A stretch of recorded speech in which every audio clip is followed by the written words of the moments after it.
The political landscape in Zimbabwe has been significantly altered by an unexpected intervention from the top brass of the Zimbabwe Defense Forces (ZDF), while public discourse is focused on the Constitutional Amendment Bill number 3 as a mere administrative shift.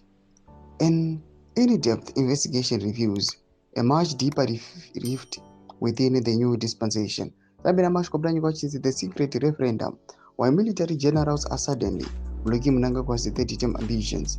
Do subscribe or like on the bell icon. Military generals who were once the bedrock of the President Emmerson Mnangagwa's power rise are now reportedly the ones pushing for a national referendum on proposed constitutional changes. This move is not merely about democratic procedure, it is a calculated checkmate designed to stall the president's alleged ED28 agenda. Insiders suggest that the military is wary of the removal of direct presidential elections, fearing that such a move would centralize power in a way that marginalizes the security establishment's influence. By demanding a referendum, the generals are effectively handing the power back to a disgruntled public, knowing full well that a national vote on term extensions would likely fail. This explores the silent war in the corridors of power, analyzing how the very men who installed the current administration are now becoming the primary obstacle to its performance. This ain't just about law, it's about survival for the political elite in the military's attempt to safeguard its own interest against beginning autocracy.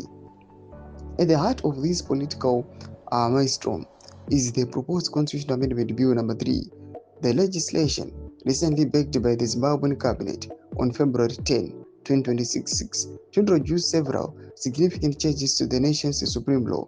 Foremost among these is extension of the presidential term from the current 5 to 7 years.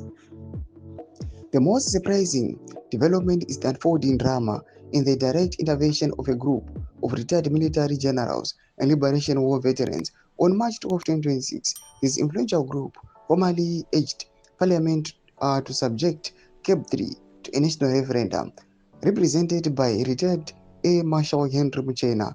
The letter to President argues that any major changes to the Zimbabwe Constitution must be approved directly by the people, not solely by legislators. Their demand for a referendum is rooted in the Zimbabwe's democratic traditions and the history of the ruling parties and PF. They contend that the source of the power is the people, and that constitutional changes of such magnitude require a national mandate.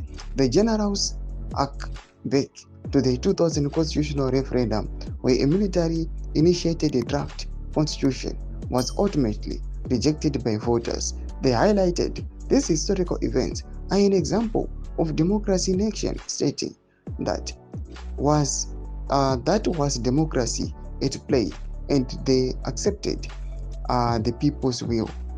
The retired forces are particularly critical of the proposal to have the president elected by parliament.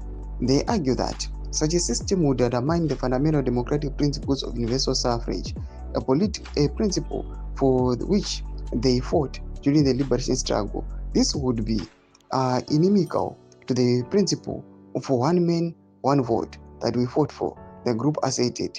They further questioned that this system would echo the restricted voting practices of the Rhodesian era and a former Prime Minister Ian Smith, where limited electorate determined leadership.